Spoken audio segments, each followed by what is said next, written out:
The most important thing was they could assure us of a pain-free passing.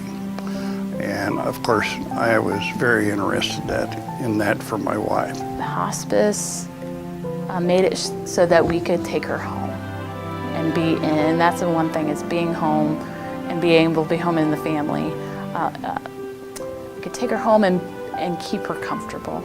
They came, someone came, and she sat down with us, told us basically what to expect, how our feelings were going to be, how we were all going to feel.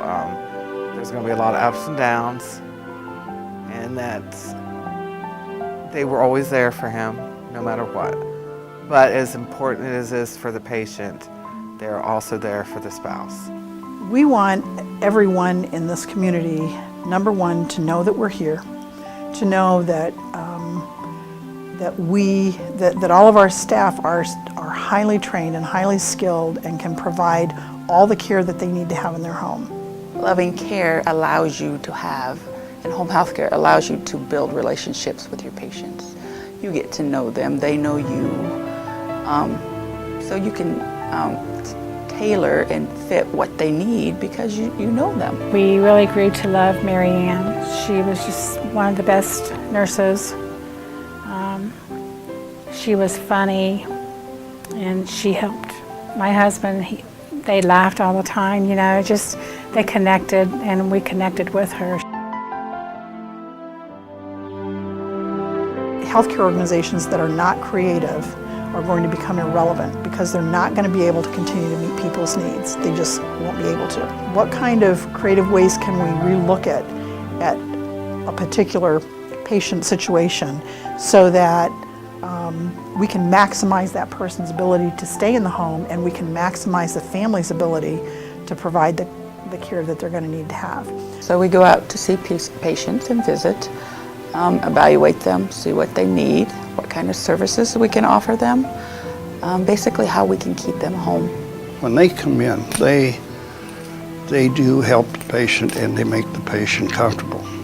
But the significant thing is that they help the caregiver immensely with advice, and then they actually come in and take care of your wife.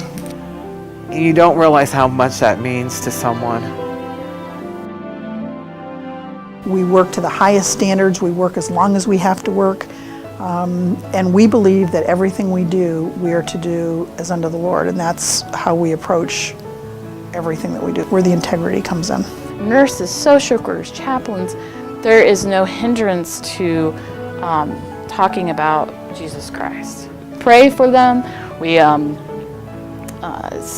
talk to them about their journey, and it just comes up. It's just natural, you know, a natural part of talking about the end of their life and if they made a decision to, you know, accept Christ. It is all about the quality and the care and the comfort, you know, that they give to make an individual not in so much pain, and to ease they give my husband a peace of mind. And that was very important to both of us, that we had Christians in our home. The support that's given in Loving Care Hospice is before the death of the loved one or the passing of the loved one, and after. It's and that's what we stand out. Scared when I first found out. I was like I was all alone, you know. I was lost. I didn't know what to expect. But they were there for me the whole time. They were there.